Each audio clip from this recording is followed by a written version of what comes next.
Good afternoon out there.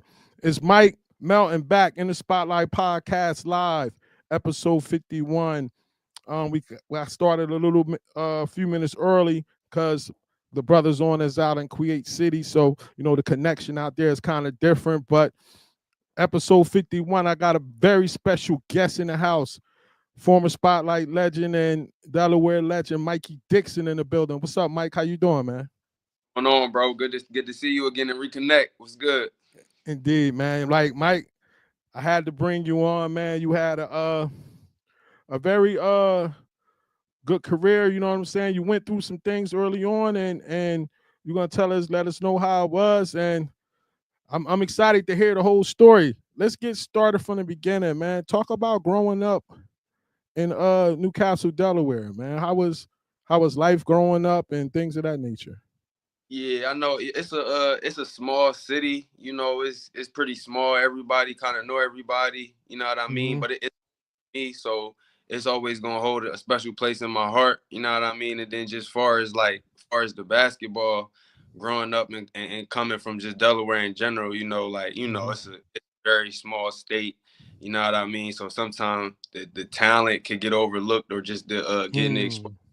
But and I speak for everybody from my city, like all the basketball players. Like we do a good job of supporting one of another. Like you know what I mean, when we Mm-hmm. see one of our guys from that city make it out, or doing good and still playing and doing what they like to do, we just support them, man, because we know how hard it is coming out of Delaware in general. When y'all out there training and getting ready like to go to different events, and we're gonna get to some of the things you went through when you went events you went through when you were young. What do y'all automatically come with a chip on y'all shoulder, feeling like y'all be getting overlooked? Nah, we definitely do. Like, definitely. I think I think that would make us all, you know what I mean? That's what give us that edge, and that's what allows us to be us, you know what I mean? Like we always come out and we just gonna compete, you know what I mean? One thing about us, we just always feel like, and just me in general and personal, like I just Hmm. always I was the underdog and things of that, you know what I mean? So I kinda just like just take all of that and I just thrive off of it, bro. And it just make me, you know what I mean, want to go harder and just show everybody what I could do. Indeed, man. And speaking of that, how was it being a nationally ranked baby baller? Because I remember looking at Hoop Scoop. I think it was like fourth grade or fifth grade. One of them, you was like number one in the country or something like that. When I first was looking at Hoop Scoop when I started B-ball Spotlight, and I'm gonna tell you one thing that I saw, but I'm gonna let you explain. Like, Yeah. how was it playing with that kind of scrutiny and I mean playing with that kind of pressure and all that kind of stuff? It was crazy, bro. Like my pops, man. Shout out to my dad, bro. He was like the main reason for that whole, you know what I mean, getting started at a young Mm-hmm. age and like grassroots basketball and that type of thing and being seen on a national stage at such a young age. Like that was all to my dad and the work that we put in and you know what I mean, the platform that he laid out for me. So like going to them camps, like we had literally like he'd drive me all over the anywhere, bro. Like anywhere on the East Coast, he'd drive me around to the camps, and he just like would just tell me like the whole, you know what I mean, our whole ride there or wherever. Like he just get my mind right. Like it's time to kill. You know what I mean? Like it don't matter who there. You just gotta make a name for yourself. Like this what you want to do. Like and mind you, bro. Like like you can see the picture. I'm like probably like what 10 years old. I'm probably I like 11. remember. Yeah, bro, like short, 11 years old, but you know what I mean? Like I just always had that killer instinct and my pops instilled that in me. But that experience, it was dope, bro. Like that, like to see I was seeing like other kids like young, like very young, but was taking basketball so serious, like how I was. So Mm-hmm. it was bro, and then to just get that attention and get exposure like that at a young age, it was cool, bro. But it made me want to keep working and keep working. You know what I mean? And my dad always used to tell me like, we young right now, so it really don't mean nothing. You know what I mean? Until you start getting to high school, college, because you see a lot of kids be like in the spotlight at that young age, and then you know what I mean? They kind of like, you know what I mean? It just might Fade out. because you start off so young, or they might just Mm-hmm. get tired of it. But I just tried to stay with it, bro. Yo, I remember being at this event and seeing you, bro. You had a cut over your eye. You had a Band-Aid. I felt like you was like a boxer, and all of these young kids wanted a piece of you. And every Yeah, place you went, it was like everybody you played against was trying to give you their best game. It was yeah. like their parents told them, that's him right there. And your whole job is to go at him. And I saw you there, and I'm like, Dad, this young boy really like a boxer. Like all these. Yo, nah, hey, it was, man, it was good times, bro. It was good time. I definitely like some stitches, couple stitches in my eyes. At this camp in particular that you talking about, I think that what this was hoop group. Yeah, I was there. I remember seeing you. You had Band-Aids on. It's I like remember that. Albright, Pennsylvania, right? So I got elbowed. We playing in like one of the games in the evening. I got an elbow or whatever bleeding. So they like, I need to go get stitches. So my dad take me to the hospital, like, you know what I mean? Probably like 20 minutes away. They bandage me up. And I'm like, Pops, like, I'm like, I'm trying to go back to the room and just sleep. I don't even want, because we had another game that night. You know what I mean? You be having 3 games maybe in the evening. He like, nah, what you talking about? Like, because we can't, like, he like, bro, we came here to do one thing. You know what I mean? So, bro, he drive me back to the gym, and then I go and I suit up and I play in the next round of games that night. Like That's when I saw you with the bandage and everything. I'm like, yo, he like a boxer in this joint, man. Jokers was coming for you, man. But that was the competitive edge that was like that back in the day. You know what I'm saying? Which Yeah. brings me to the next thing, playing in basketball spotlight events, man. What did you like about it? What did you miss about it? Like, how was it from your perspective, man? Bro, it was dope. It was a good experience. I just remember, like, cause you covered, like, you was like one of the biggest platforms, bro, for us. So it's just a shout out to you too. Like, if you All was a praises, man. there in that young age, and you was in like the whole Mid Atlantic area, Delaware, Mm-hmm. Philly, Jersey, New York, anything, bro, you had it covered, right? So you had all these teams coming in from all these different places, you know what I mean, coming to your event, and then you even had it to where like you did the preview before the tournament, like so you like for the tournament start probably that Wednesday or Thursday, like you Uh-huh. was releasing the teams and who to look out for the key matchups. So, bro, you really had it lit for us. You know what I Yeah. mean? All Really praises. staged, and it was like, and this was really before Instagram. You know what I mean? This was before, Mm-hmm. Mm-hmm. so nobody really was on Instagram. You know what I mean? Everybody was getting on the computer and you going on B-ball spotlight, like see what's actually happening, bro. So like just whole build up for the tournament, like seeing what teams you was gonna have come there. Mm-hmm. It was cool, bro. It was like no other experience for me. AAU basketball, bro. And around this time, man, I'm gonna tell you, listen, bro, like the person from your state, I ain't gonna say definitely probably not more than your father, but out of all of the scouts and the basketball people I knew, I ain't see nobody that believed in you better than that guy Curtis, bro. When you see him, that Yeah, scout Curtis, yeah, I know you're talking about. bro, he believed in you, bro. Even when you got to like 8th grade and people start saying, nah, that dude Curtis kept saying he's gonna be number one. I'm telling you. He's gonna But be number one. I'm telling you. Like Curtis believed in you, bro. For real, nah, for real. what you talking about? But that just goes back to what I was saying, bro. Like, you know what I mean? He Mm-hmm. see from where we come from, the state, you know what I mean? Things like Mm-hmm. Mm-hmm. backing me, you know what I mean? That's just the hometown love. So Yeah. I Now we props to about to you. take a look at some of your highlights from B-Ball Spotlight, man. Oh, You was on the Aztecs.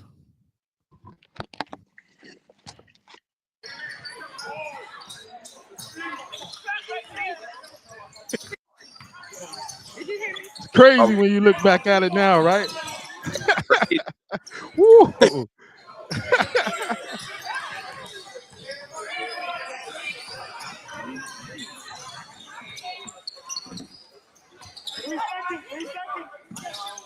That's against the assault. Mm. Yeah, Mm-hmm. yeah.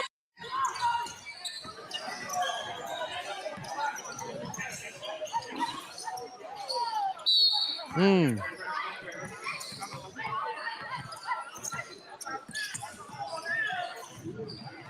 Mm.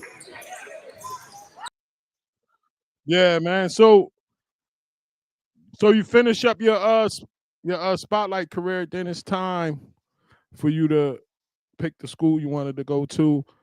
How did that kind of recruitment go? Was Sanford always the place that you knew you was going, or like what all came into play? Yeah, bro. Sanford was the one school, bro, that I kind of if I had chose to go to school in Delaware, because you know a lot of kids, a lot of players had left, went to out of state Mm-hmm. schools. I could have did that, but I was like, man, if I stay in Delaware, that was really the only school I wanted to go to, bro, was Sanford since I was younger. So Stan Waterman, Mm-hmm. uh, he right now he's the coach at Delaware State. He the head coach Mm-hmm. at DSU right now. Man, he like a legendary coach, bro, in Delaware. Anybody tell you that? Like Mm-hmm.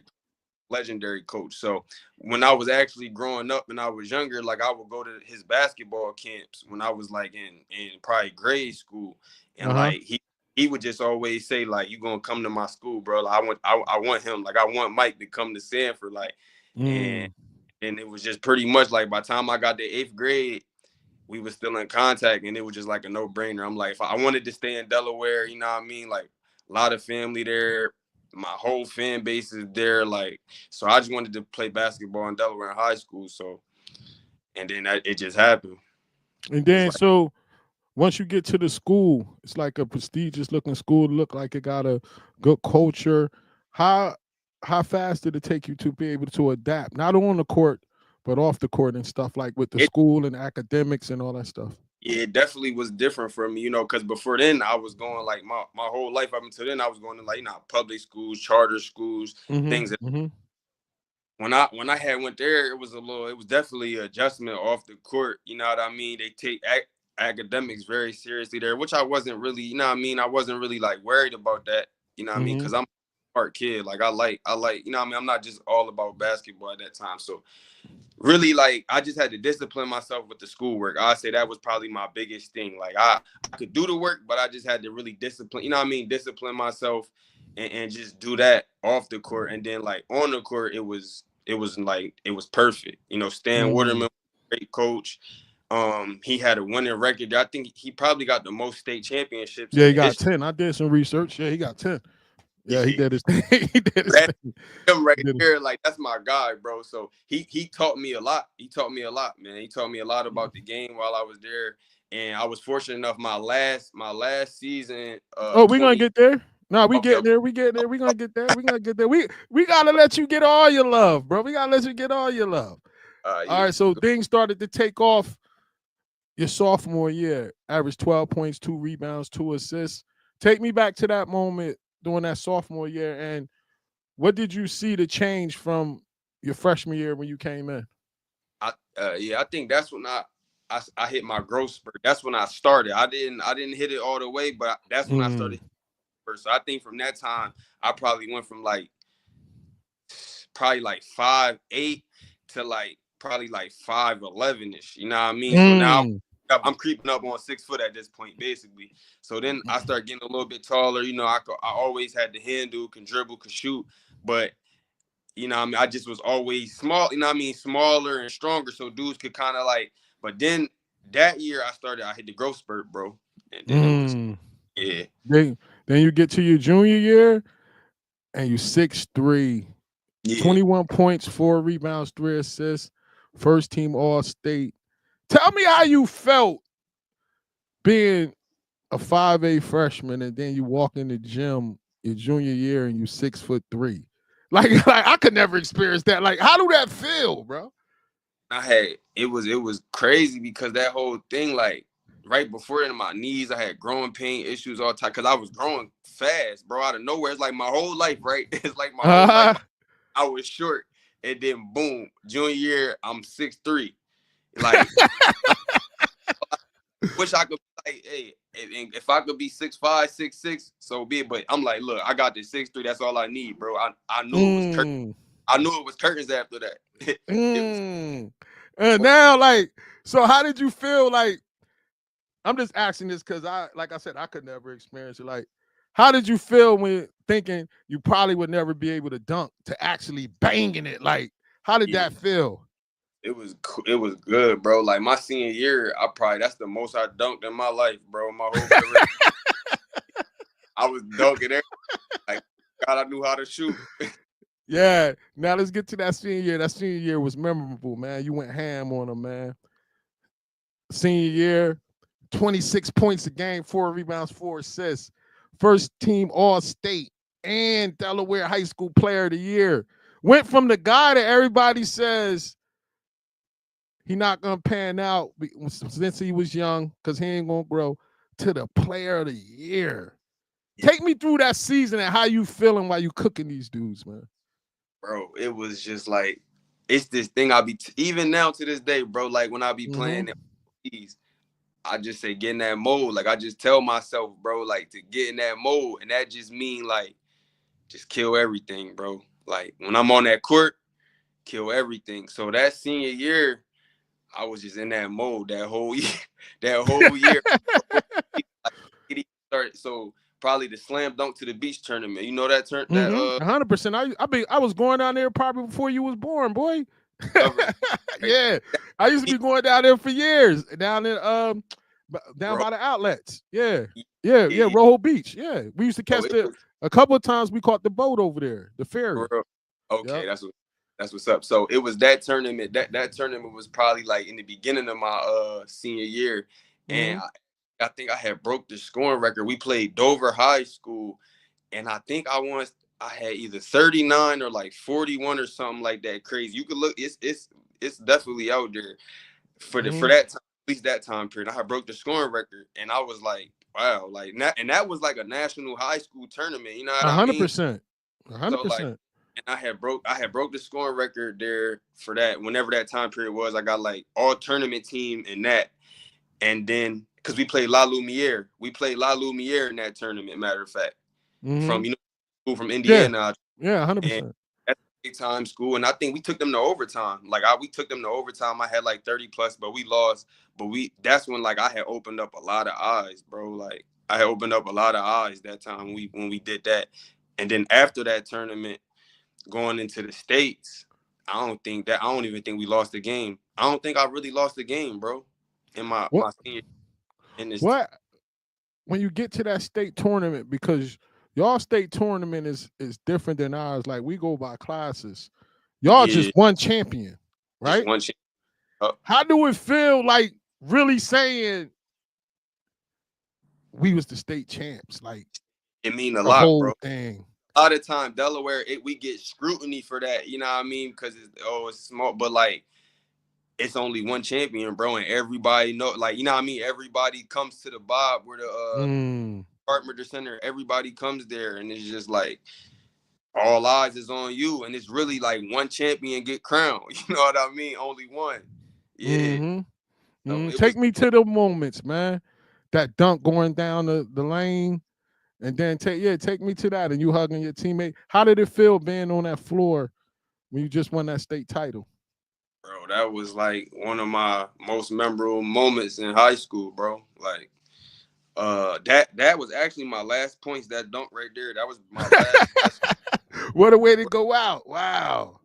Remember that? That was my last high school points. It was like seconds left on the clock, but that was one of my most memorable moments. Like that was all I ever wanted to do. Like growing up and like seeing Sanford, because I used to be in the stands when I was younger, like watching this school. Trevor Cooney, that's who Trevor Cooney, Khalil Hart, Dion, all them was the guys that was before me that I like looked up to them guys for real. I used to go there and watch them play, and I think like most of them dudes won multiple championships. I'm like, man, I want to win a state championship. So that's the main reason why I wanted to go there. And it's like every year I had came up short. And then to win that joint, to win it in my senior season, bro, it was cool, bro. Then it was cool. Yeah, let's take a look at some of that, bro.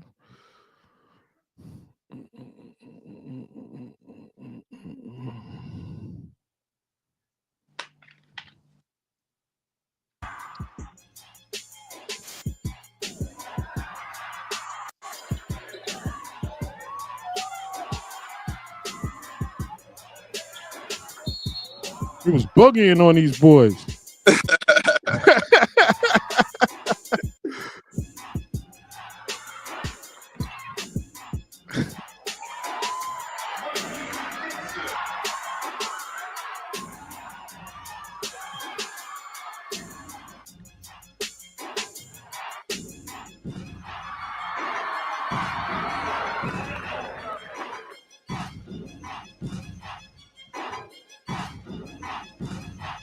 finals, baby.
Describe that feeling right there. Yeah, bro, that was man, that was like everything to me, bro. Because at that time, you got like I'm not in college yet. I'm not, you know what I mean. This is like this is everything to me right now, bro. It's crazy. How Yeah. was the celebration that night? It was cool. We went to my coach house, had a dinner. Mm, mm. All the That's students that was at the school waiting for us, bro. It was nice. that's dope, man. That's dope. You definitely deserve it. You definitely deserved it. To go from that, what you went through at the end of your middle school year career, to being the number one player in the state. Yeah. When did you get a chance to sit back and think about that then? Say it again. Did you get a chance to sit back and think about that then at that time? Like Like being I'm number one. really the number one player in the state. Yeah. I mean, I ain't really try not to like think about it too much. Like I knew, you know what I mean? Obviously I knew and stuff like that, but again, you know what I mean? At that point, like my dad already had me like ready, you know what I mean, for that kind of stuff because like when I was younger, you know what I mean? Like Facts, already facts. being ranked when I was younger and things like that. So that was just like I was already ready for it, bro. I more so just was like enjoying the moment. Like it was just really enjoying the moment and was grateful to have a good high school career and just something that like hopefully like the kids that even go there now and you know what I mean, they could just have something. You know what I mean? They have something to remember me for. Indeed, indeed. Yeah. Now, now tell me how it was to play for Coach, man. Man, playing for Coach Stan, bro, it was like it was a great experience. It was actually an honor, bro. It was really an honor to be able to play for him. Like I said, he one of the best coaches in Delaware history, bro. Like the numbers speak for themselves what he did and how many championships he won while he was coaching in high school. So while I was there, I was just like, learning everything I could. And then, what I mean, and he's a fair coach too, bro. Like he didn't just give me none. Like I didn't start my freshman year. I Mm-hmm. don't think I started that much my sophomore year, but like when he seen like the time was ready, like got the growth spurt, and he like, all right, he's ready. Like I'm gonna give him the keys, and then I just was grateful that he let me do my thing. Yeah, this brother must be nice because I saw when I looked it up, he had 500 wins at that time. He definitely probably has more than that now. I know he's a college coach, and just to be coaching somewhere with your name on the court, that's different. Crazy, yeah, yeah. You know what I mean? Like That means you're already a legend. You're a living legend. that's legendary stuff. Indeed, indeed, indeed. Now let's cross over a little bit to the high school AAU time. You said that you had played with We Are One, and who else did you play for? And what was your AAU experience like in high school? Yeah, so I had played for We Are One was like the big what I mean, the big Mm-hmm. organization I knew about. And I played with them for a great deal of time.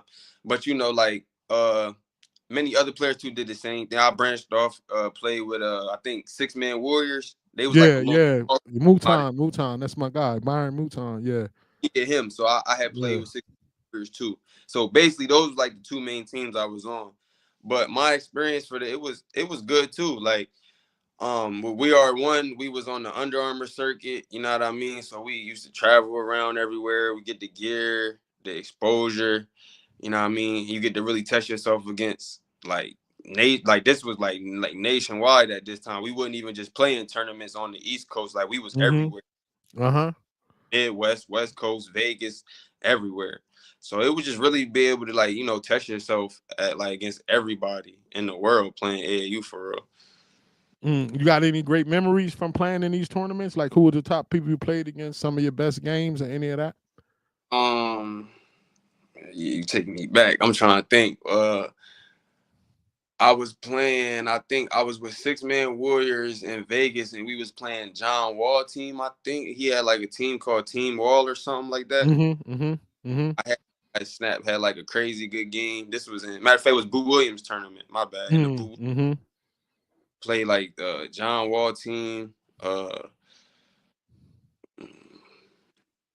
don't know, bro. Vegas was good too. I played with Six Man Warriors in Vegas. Like they had just seen me playing with We Are One, and then they wanted to pick me up towards the end of the summer, and like they flew me out, showed me love, and I played Vegas with them. So that was like a whole cool experience. I can't really pinpoint, you know what I mean, and really think it because it was wild. It was a while. Been a lot of games, but it was cool though.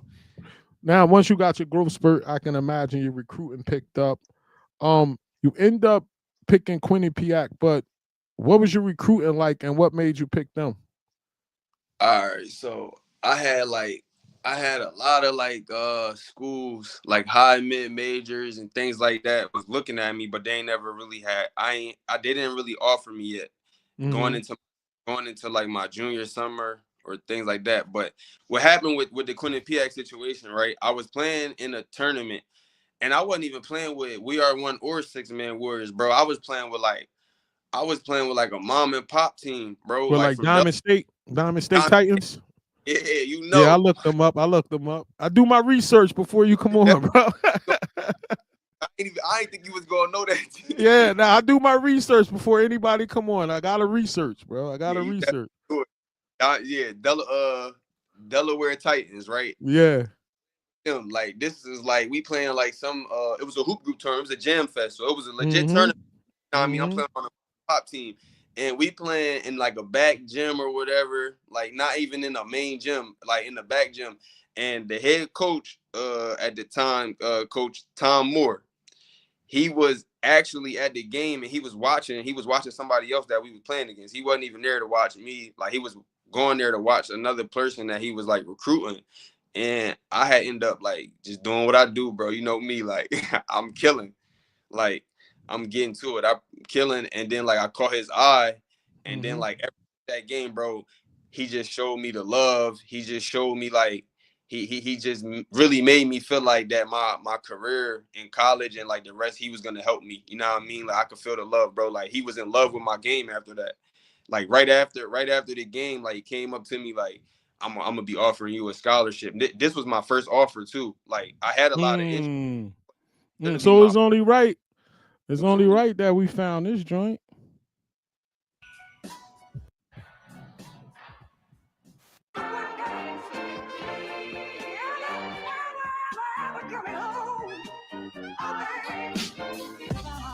Yeah, right.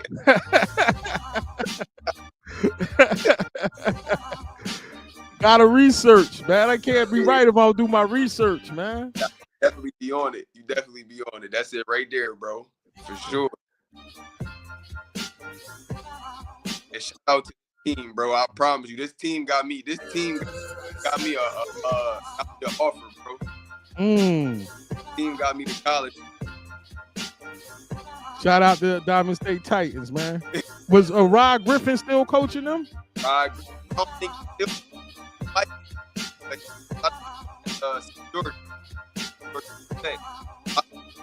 but our coach.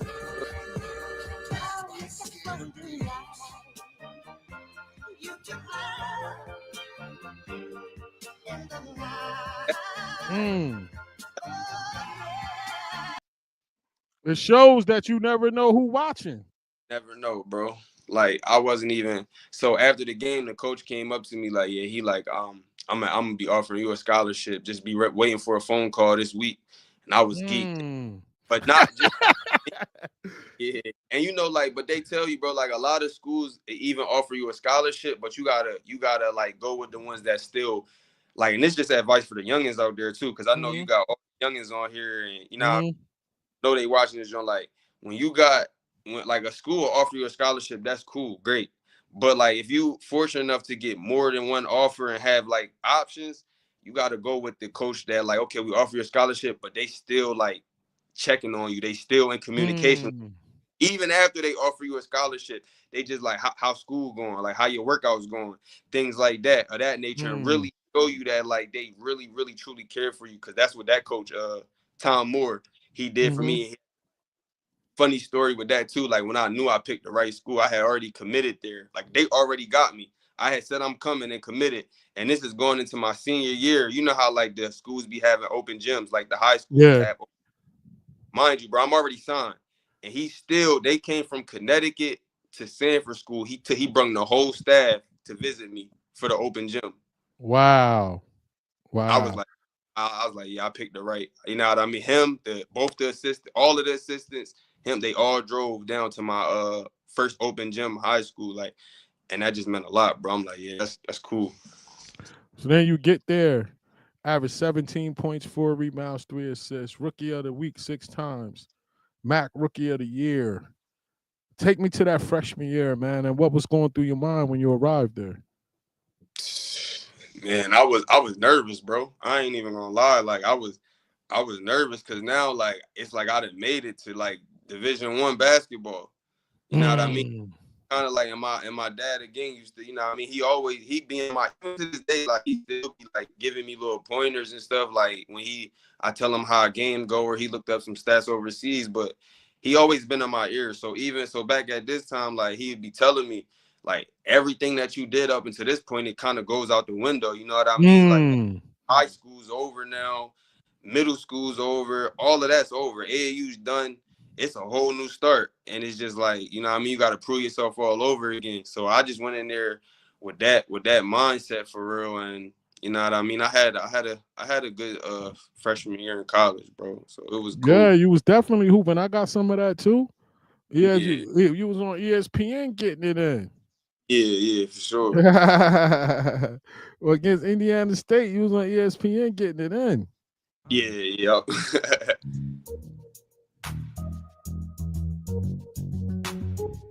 You want that word, last word. Fuck a good, make a squirt on my ball, me sure. I don't care about your bitch, but if I wanna take her, I don't let her rub my paper, I erase her. Ever since I was a young and had a Mhm. lot of haters. Space. Slow nigga with a 4-5 tucking razors. Poor George with your bitch to the beat I pace her. Excuse the If she language, let me guys. go nothing, I'm a Laker. I get fly in the motherfucker. That was too much cursing. Let me see. I was gonna tell you that. I'm surprised YouTube let it rock on there like that. Yeah, you was getting busy in this joint. Yeah, so this was like, and this was like really like my first like getting like national exposure and stuff like at the college. Mm. And no, this is my freshman year. Like you said, we playing on like TV. You know what I mean? Mm-hmm. Yeah. Mm-hmm. Now, I gotta ask the question, bro. Little bro, I gotta ask the question. They recruited you heavy. They gave you the rock, let you go. Your sophomore year, why did you leave and go to St. John's? Explain what happened to me, what happened and everything, man. Simple, bro. It's really a simple question. It's a simple answer. Like my coach got fired. Oh, I didn't know that. That's why I gotta do these interviews. Yeah, What you ain't know that. happened? You ain't know that, huh? Nah, what happened? They let him go, bro. Like we didn't have a terrible season like that. So like they let my coach go. Like and like I told you before, he was Wow. more so about the school name. It wasn't about nothing. It was really Mm-hmm. about the relationship that I had with him. And then I looked up his body of work. I looked up his like body of work. You know what I mean? His coaching, his Mm-hmm. resume.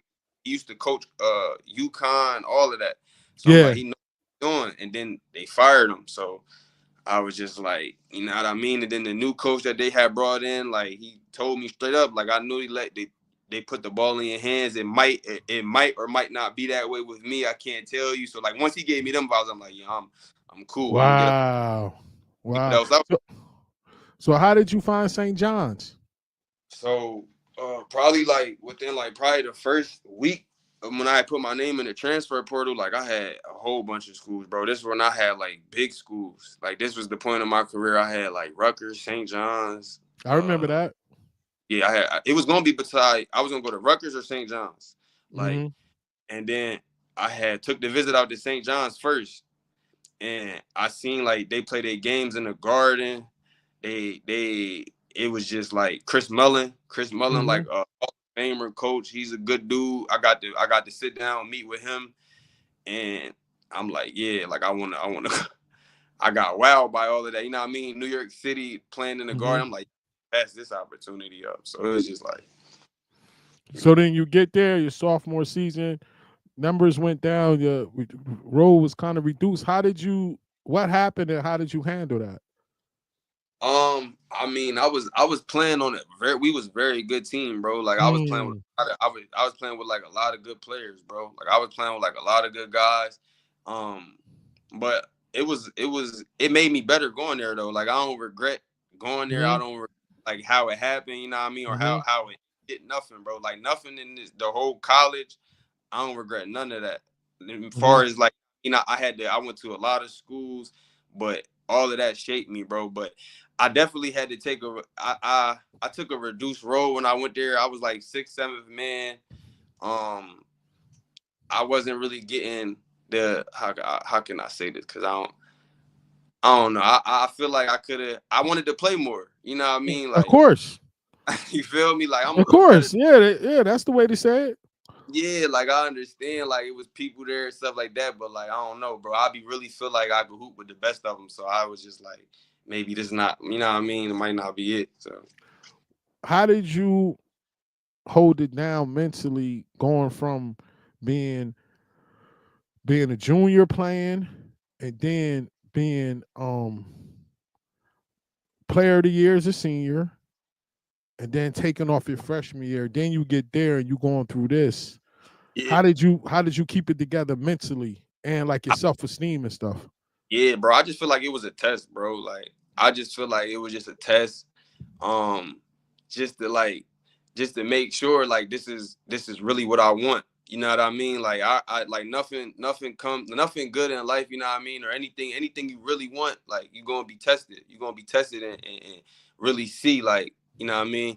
And you gonna let it break you, or you gonna keep going. Like, you know what I mean? Because I feel like during that time, I could have easily like just like went left completely. Like, you know what I mean? It was a lot going on, bro. Like That's what I'm saying. people didn't want to see me at that level anyway. Mm, People already didn't want to see me at that level anyway, bro. Like, mm, now I mean, some people did, but a lot of people like, oh, he too short, he too small, he this, he that. Like, they mm. didn't want to see me at that level anyway. So when that whole thing had happened, it ain't work out there. That part really tested me. Like that part of my college career really tested me, bro. But like, How I, did I it how did you handle like going back home and having to deal with that when that situation was going on? yeah, it was like so. When I left there, I went back home for a little bit, but I wasn't really home that long because, like, again, like I got another call, like another school hit me up, and we gonna get Mm-hmm. to that. Then Mm-hmm. I end up I be going out to the West Coast in Phoenix, Mm-hmm. GCU. They had hit me up, so I had left there.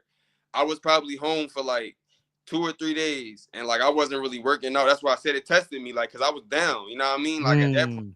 really down, bro. Like I ain't even. It was the middle of the season when I had left, so I ain't really know what I was like. The semester was on break, but I had left during going into the second semester. So like I was down. Like I went home. Wasn't working out or nothing. And then I think the third day of school had called me. One of the coaches called me and like they gotta, you know what I mean? I don't know if you're gonna get into that, but Yeah, we're they gonna they go to the next school. yeah, they wanted me to go out there and stuff. So I was only home for a little bit, and I had to get my mind out of it. So after that third day, I got the call. I was like, man, let me snap out of Mm. it. I took the visit out there with my dad. I liked it, and we can get into that. So, Yeah, the reason that I ask those type of questions is because you said it was a test, and what it did was give you a testimony. Because there's some young boys that's coming up behind you that's going to be dealing with that stuff. And a For lot of sure. people don't really talk about the mental health that you guys go through. You know what I mean? And how it affects you and how you could bounce back from it. Like a lot of Yeah, kids get in those situations and they can't bounce back. yeah. So they need Nah, somebody like you that you telling your story and be able to show them you can still move forward. You can still yeah, move forward. You know what I mean? yeah. And that's really all I want to do, bro. Like that's what I want any of the kids to get from me, bro. That's coming up, that's playing right now. That's all I want them to really take from my. You know what I mean? I'm not here to act like I was. You know what I mean? This, that, nothing, bro. Just Mhm. whatever they take me, just take that. Like I didn't stop. You know what I mean? I didn't get discouraged or let all of that Mm. just stop me from doing what I'm doing or having my swag. You know what I mean? Then you go out to you said Phoenix um for 2 years at Grand Canyon U. Now, how did that come into effect? Going out there. Yeah. I mean, like I said, so at the time when I had left New York and I was home, and then I got the call, like one of the assistant coaches had called me, he seen my footage and stuff. And then he was like, "Have you ever been to the West Coast before?" And I was like, "Nah, like never. Never really was like a West Coast, you know what I mean?"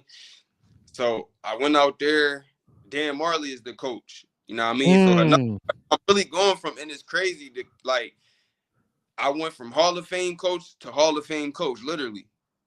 Like, cause Chris Mullen was my coach at St. John's, and then I literally leave there and I go and now I'm playing for Dan Marley.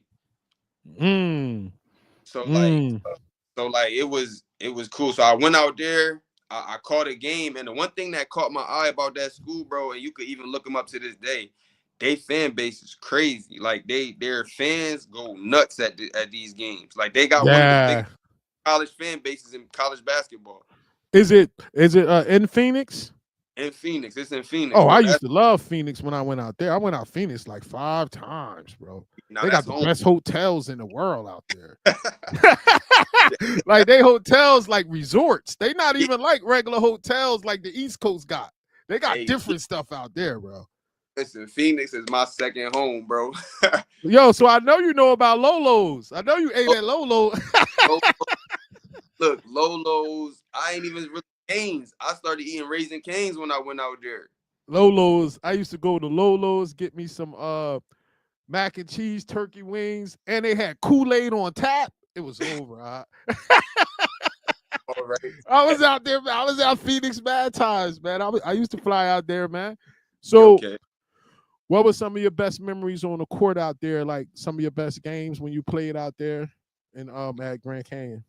That school really like was legendary for me for real, bro. Like a lot of stuff like made me a man when I went out there to that school, bro. Like it's just a lot of crazy things. But one of my most memorable moments out there, right? Mm-hmm. Uh, so my boy Oscar Freyer, you can look this up, right? He passed away. Then my boy, Oh man. he was my teammate my last season out there. The year we went to March Madness, and he died in a car crash like 3 days after Mm, he got back from the tournament. Like the story was all over ESPN and everything, right? It was just mm. that's my guy, that was my boy. So we playing I think New Mexico State at the time. And if you know anything about this conference, like New Mexico State, they ran the conference. They never lost. Always, yeah. In the whack, They yeah. Yeah, the WAC. They won the championship. They won that jump all the time, right? So then this year we got them the first time in conference play, and we end up beating them. And like Mm-hmm. this is the first time in school history I think that they even had beat New Mexico State. And it was one play where we got there. It was like a semi-fast break, and I threw an alley oop because my boy Oscar Freire, bro, he could jump. Like he Mm. jumped like none other. So I threw him a lob, and that like sealed the game. And it was just like a little memory, little moment that Oh, that's dope, I man. Did y'all beat them in the pit? we beat them in no. This New Mexico State, not New Mexico. Okay, okay, okay, okay, So okay. beat them at home in Phoenix, and then Mm. end up going on to the like playing March Madness the first time in school history. How was that when your name got called for the March Madness thing?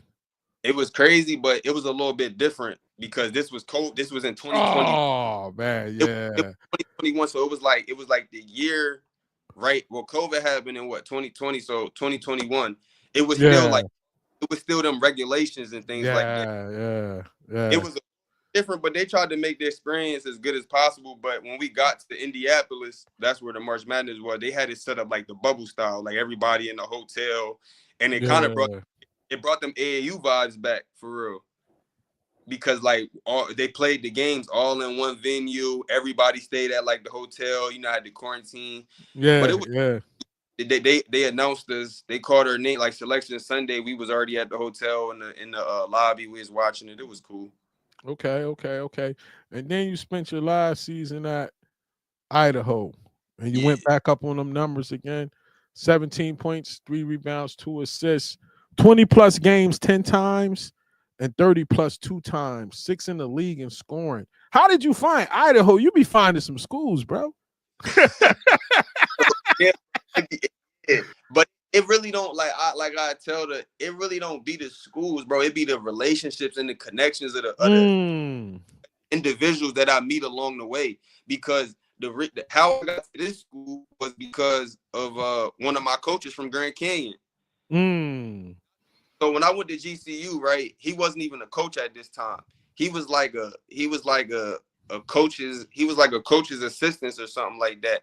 And then he ended up like that year after there, he ended up going to Idaho and he got on the staff there. Like he like a real close friend of mine still to this day. Like we cool, you know what I mean? He like a trainer, coach, that type of thing. But he went there and he called me up like, yo, you still got, because we got the COVID year back. You know what I mean? mm-hmm, Like everybody got that COVID year, and my numbers wasn't really like what I knew I could did, because we was good at Grand King, went to the tournament, things like that. But my individual numbers really was like, I knew I could do better than that. Like I ain't want to mm-hmm. leave. Like the College thing, like that, yeah. I don't be like this anything I do in life. Like I don't like leaving anything if I feel like, bro, I could do better than that. You know what I mean? So I Mm-hmm, ain't want mm-hmm, my college career like that. So I went out there with him, and I like just was like locked in that whole year. And I knew I was going, like, I wanted to go pro after that. I knew this was it regardless. Like, so I really mm, serious locked in and just got it done. mm. Now, once your college career over, how do you sum up your whole college experience? I say like persevere. Mm. That's what I it's about, sound, brother. it sound like whatever cliche, right? But like for me, like that's really like persevere, bro. Like if it's something you really like, truly, it's a passion that you got, and it's something Mm-hmm, that you really do, like no matter like how many like curves or like detours you got to take along the way, bro. Like it's gonna be worth it in the end. Like that's, and then the end of that, like it was worth it for me because it set me up to where I'm at to this day. Like still being able to play the game I love. So I mm. just say persevere for real. Now you still playing ball and stuff, man. But like most young fellas, when you first picked up the ball, you probably had dreams of one day playing in the NBA. Then you get out of college, and then it becomes certain that that dream might not come true. That you're not gonna actually play in the NBA. How did that hit you, and how did you deal with it? And how did you get back on the horse and be able to like say, all right, I got to explore other options? And like for me, that never really like that ain't really like hurt me too much, or like I never really got too much into that. Cause bro, like, I know for where it's hard to make it, bro. Like a lot of like Mm, hard to make it. Like, and mm-hmm, not that's the excuse, or like that was like I gave in because I knew, bro, I mm-hmm, give basketball everything I got, bro. Like, you know what I mean? mm-hmm, mm-hmm, I just know it's hard to make it, bro. Like, you know what I mean? So I feel like everybody got their own path, everybody got their own thing. And like I always knew it was more than just the NBA. Like I always, mm, my pops even had told me that like it's way more like than the NBA. Like it's a lot more. You know what I mean? It's a lot of other things, mm, ways to like still be able to do this. And like it's basketball all across the world. Like even to this day, bro, like now I still be overseas. I still be learning about different leagues and like different they got leagues everywhere, bro. It's in countries like they got basketball there, like, and they really paying dudes to play out there. It's like it's crazy. Now So you in like Kuwait. Now you in Kuwait City right now. Yeah. averaging 25 a game, 5 assists. First, how is life over there? Like, cause in the news we mostly just see war stuff, bombs being dropped, tanks, and how is it really there? So it's really not like that, bro. Like I'm gonna be completely honest. Like it's safe Uh-huh. over here. It's really safe. Like believe it or not, this Kuwait country that I'm in is safe. Like even I like I be overseas and I be like I get cool with some of the other guys that's older than me and things like that, and they been playing in more countries. Some dudes played in Iraq, and I'll be like, what? Like you play, bro, it's safe. I'm like, it ain't no way. But like I got dudes over there right now, like friends that I know, and they like it's Mm. safer than what you think, you know what I mean? But to each Mm-hmm. his own. But life definitely is different over here, though. I can say that. How's the food? Like, what do you eat? Like, is it Nah, like our food? Like, how's the food? food delicious, It's all natural, huh? None of that chemicals and great. That's the one thing, bro. And it ain't really like it's a different lifestyle here. Like it's no nightlife, it's no clubs, it's no things of that nature. You know what I mean? So I kind of like it because mm. it gives you some peace, and it really just it help you grow. I feel like out here, like it help you grow as a person. You know, maybe things that you think you may need back home in the States. You know what I mean? Things like Mm. you really like it show you though. It show you like you can go without certain things, bro. Like just you know what I mean, work on your craft, enjoy different things in life. Because like before, if you'd have told me like I'm gonna be living in the country, you can't go out really, you know what I mean? If you want to have a good time, maybe go to a little club like that. Like in college, I'd be like, what? But then as I'm getting a little older and I'm playing pro, like I'm starting to see, bro, like it's you know what I mean, different things in the world, and it's not so bad. Indeed, indeed, indeed. Now let's take it on the court. How is the games over there? I see you've been cooking out there. Like, what's going on out there? I've been getting to it. Good bump out here though. So I'm gonna just give you like the overall the league. So it's like I play in the league out here, and it's like 12 teams, 11 teams, and Uh-huh. so like if you don't know, people don't know much about overseas. So over here, I think you get 3 imports. So imports they consider us Americans. Like the Americans is imports. You consider it Mm-hmm. as like professional, and each team get 3 of them. Now some teams might have 2, some teams might have 3, but Mm-hmm. you get 3 imports on the team, and then the rest of the team is made up of the local players. So out here, I'm the local players would be the Kuwaitis, is what we call them. Okay. Okay. You know, I think it's only two Americans are allowed on the court at one time. Mm. So say if you on a team and y'all got 3 imports, then it's always going to be one on the bench, and then Wow. if he subs in, then they got to take one of the imports out. So it always stay 2 imports and then 3 Kuwaitis on the court at all time during competition. Mm. Is it do the crowds be crazy? Is the money good? Do you get your check on time? Like all that? Because I've been heard crazy stories about Yeah, that kind of stuff. the buck, bro. It depends on what team you play for too. But like out here, the money's is different. Like that Middle East, it's a little bit. You know what I mean? The money's on time. The games is cool. The game's good for the most part. But the only thing is too though, out here in the Middle East, they don't really like. They don't listen to music and really things like that during the game. That's the only thing. Mm. They They got ain't their into drum. none of that. They ain't into none of that wickedness out there. Yeah, like it's all like they bring the drums and things like that, but they're not blasting no music over the speaker stuff like that. Hey man, I feel them. They trying to keep you all away from all that. Let's take a Yeah, look at some of your clips out there, man. I found yeah. some of that stuff too. When you went ham Let me out see that that joint one game, man. joint. Hold up, let me see. Mhm.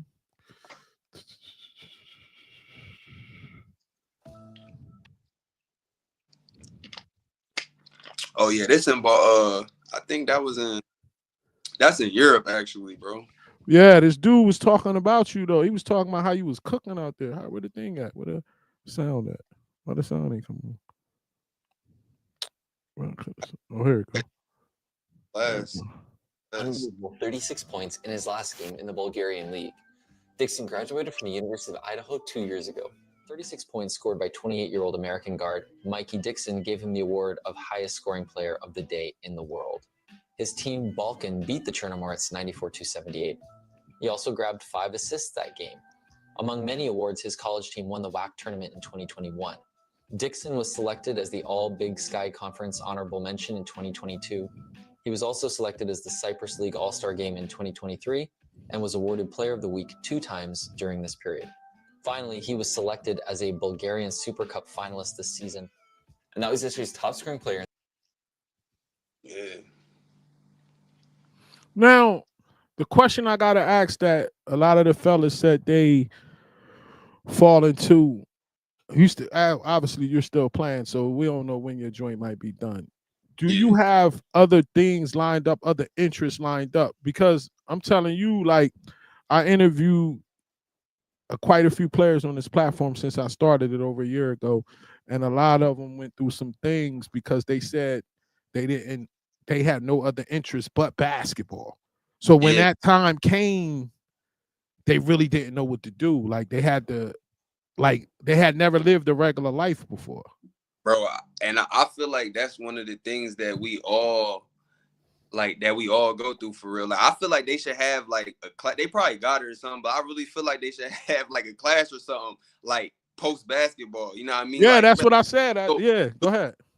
Yeah, but bro, you know, like you covered me right throughout the whole. Like I've been playing basketball really like my entire life. Like you know what I mean? Really been playing basketball. So, but you know, like the thing with me is like I got a son too. Like I got a son now, 3. All praises. Mm-hmm.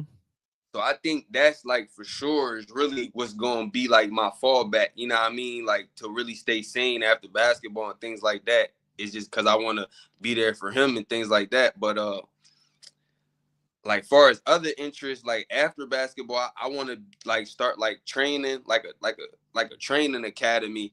That's where dope. Yeah. But thing though, like what I call my thing is like point guard. That's like really what I call my brand and things I like saw that. it. Yeah. And I want it to be where it's like it's gonna be like point guard skills academy where like it's gonna be I'm gonna like train kids, get them like real training, but then also like off the court, like I'm gonna do like a academy and teach them about kind of like just how we talking about like so high school, like college, the recruiting process of college, things to look out for in college, It's and then dope, man. and then like overseas, because a lot of kids, I feel like you said, it be so much on the NBA. Like everybody knows about the NBA. Like that's where, but like you said, it's hard to get there. Everybody don't make it. So like, but I know though a lot of kids now they be like, even like now they write me like message me, asking about overseas, and I just feel like a lot of them they don't got the knowledge. You know what I mean? Or they don't really know nobody like that. Cause even me, I be talking to my teammates overseas. A lot of stuff you don't know, you don't learn until you get here. Good point. Good point. So like when I'm done, bro, I really just want to go back and I really want to just tell kids the whole like if they plan on pursuing overseas basketball, bro, just thing that's gonna be part of like my like you know what I mean, my whole academy. Indeed. Hey, well, you're gonna start off right now because this guy Joshua just asked you a question. It says, Mike, I'm a junior right now in the NCAA, but I went to JUCO for 2 years. Do you think they'll eventually give us our year back and not just seniors? Did the year back for that he went to junior college? Yeah, I guess so. I'm a junior right now in NCAA, but I went to JUCO for 2 years. Do you think that? So basically, he might have did his 4, and I think he's trying to get that 5th year back. Yeah, I think I was just talking to one of my teammates about that. I think they said that if someone went to JUCO for 2 years, they might not count that. I did hear something about that. I did hear something Yeah, about I like heard something like that too. Yeah, Josh. So Josh, if you out there, type it in on your Google and look it up. I think they just came out with a rule talking about that. It's definitely something on the internet about it. I couldn't really like. I don't want to tell them something. I don't know. You know Yeah, what I mean? indeed. Yeah. Now we about to have a little bit of fun, man. I need you to put on your Delaware thinking cap. You know what I mean? You was around Delaware. You told me you went to all the Sanford games and you saw all of the players for the years. Now we about to put you on the hot seat a little bit. All right. Give me your Delaware High School Mount Rushmore. Your top 4 players in Delaware that you've seen. You only get to pick 4. All time? Yeah, all time. and they had to play like in Delaware, right? They had to play back like high school in Delaware. Yeah, that'd make it funner. Let's do it. Like they had that. All right, I'm gonna go. I'm me for sure. It's me. I love it. Go ahead. I'm gonna go AJ English. Okay. I'm gonna go Bones Highland for sure. Bones. I'm gonna go Bones Highland. What's that? 3? Yeah. So what is one more?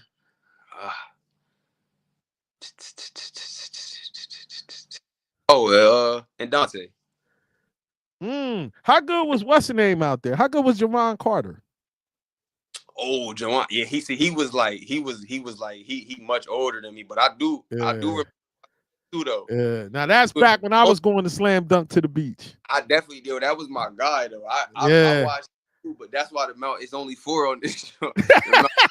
Hard. It's hard. Yeah, me. Yeah, Javon Carter was nice. Yeah, me, Bones, AJ, English, and Dante. You saying Dante. All right, Dante. all right. Next up, best Delaware player of all time. All time. You can't say yourself. You gotta pick. I don't even. That's tough. I'm going Trevor Cooney. Trevor Cooney. Whoa. Why you say Trevor Cooney? It's like, I mean, I watched him. He got buckets when he was in, I think, 8th grade, bro. He was playing in the state championship. Like, that's when I said, like, I wanted to go to Sanford. And, like, I seen him, bro. He was in 8th grade. He wasn't even in high school yet. I remember Trevor Cooney younger than that playing for RBK All-Stars. Yeah, with Michael Gilchrist in them. Yep. Like, all time, and, like, Delaware all time, like, what they did. And, yeah, I gotta say him, bro. Like, Trevor, shout out to Trevor Cooney. Yeah. Shout out to Trevor Cooney. Next up, you probably already answered this one though. Best coach you ever had? Yeah, Stan Waterman. Okay, yeah, you went through and answered that. We got a few more to go, and then we done. Now you didn't. I don't know it. Nah, you definitely ain't get a taste of this. But what do you think about the NIL? That's crazy because one of my coaches, he literally just hit me up because they got the big they doing like what is it? It was like not a lawsuit, but it was like even if you graduated already. You trying to get your bread back? You trying to get thank you. You took the words out. Like, they owe you back pay? They owe you back pay? I need that. Nah, I wasn't even worried about it, but like just like last week, one of my coaches hit me he like, yo, this your student ID number, whatever. Like, I know you gonna be like, he's like, you was the first person that came to my mind. This was mainly when I was at that school in Arizona, bro. They loved me when I played out there in Phoenix. ECU Grand Canyon. Shout out to Grand Canyon, bro. Like, crazy. So he like, yeah, you the first person I really thought of with this. So I think though, right now, I think that's big for college basketball. Like, I really do. I think it's good for them kids, bro. Like, obviously I wish they would have had it when I was there, but for these how much you would have been asking for? How much you would have been asking for? I don't know. I wanted the bag though, but I don't know. But nah, I think now though for the kids, I'm happy for them, bro, because they deserve it. Because I know how it is playing basketball in college and in college, bro, they treat that like the pros. Like, a lot of them organizations and stuff, they treat it like it's like professional. Like, you got to go to practice every day. It's intense. It's high. It's very, very high level in NCAA, and I know that, bro. I've been a part of it for five years. I was a part of it, so I'm happy for them, bro. Like, they deserve to get paid. Like, all them guys, like, they deserve to get paid, bro. So I'm just happy for them. Now, you being an athlete, I want your thoughts on the transfer portal, and it's two-part question. How you feel about the transfer portal and its impact in the game now, and who you think use it more? Do the players go win or coaches force them in? That's a good question. I feel like the players go in for the most Mm. part. I feel like it's like more of the players going. You have some cases where like a coach might tell them like you should think about or other Uh-huh. options, things like Mm-hmm. that. But for the most part, kids on their own know. They know like as a player, if this university is gonna be for you or not. You know what I Mm-hmm. mean? Mm-hmm. You just got that feeling. So I feel like most of the time it be the players that say, "Hey man, let me get in that portal." Do you think it's good for the game? Do you think that it's like But giving it's kids an easy way out, or that don't want to work, or don't want to nah, face nah, adversity? What you think? nah, bro. I'm a product. Listen, bro. I'm a product of that transfer portal. You hear me? Hey, for all the youngins out there, bro, like I play professional basketball overseas, and I'm a product of that transfer portal, bro. And I'm gonna just leave it at that. I don't think nothing is wrong with it. But if you know, like, if you truly know in your heart, like this what you want to do, and you not like, if you gotta leave to do what you want to do, and you feel like Mm-hmm. that's what's best for your career, I Mm-hmm. wouldn't say think about it, like, because that's what I did. Indeed, indeed. Now, I always end up my interviews with this question. And you're relatively young, but you might have a situation. Yeah. Give me a situation you feel that God helped you get through, so you could be a testimony for other people. Uh, that's a good question. That's good. Like just like and like something to do with basketball or just in life in Just general. life, anything. It could be anything, any kind of adversity that you feel He helped you get through, so you can have a testimony for other people. Um, I would say, bro. So, like I said, bro, I got a son, right? So I had my son while I was still in college, while I was in Phoenix going to GCU. I Mm-hmm. had him like probably that after that COVID, during the COVID summer, and then like before going into that season, I had my son, and that was probably like a real pivotal time in my life. Like I was nervous. You know what I mean? I'm still in Mm-hmm. college, I'm nervous. I'm still like I'm trying to do what I gotta do and become a pro at this point and still, you know what I mean? Mm-hmm. And I was like it was a lot, dealing with a lot. Like I was, and I ain't even really had tell nobody on the team, the coaching staff, nothing like till after the season. So my son was born. Wow.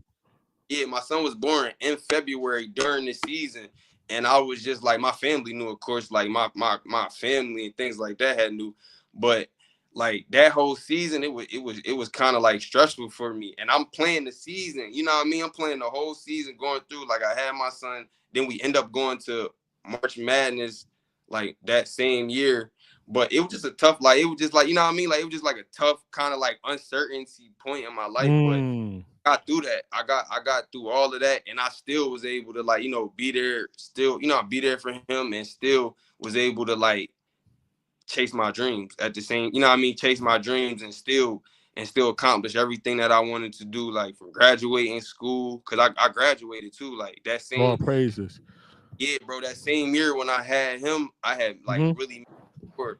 Cause like before then, I wouldn't say like I played around in the classroom and like in college, but you know how you can get caught up in like, oh, you play basketball at the university, you're just trying to like get through, you know what I mean? And the teachers would know that, but nah, that like, cause I'm like, I got a son now too, bro. Like, so the basketball one thing, but I would say that year I really like took my classes serious, and I graduated that same year I had my son, bro. My mom flew out to Arizona and everything, and she was there with my son, and that turned out good.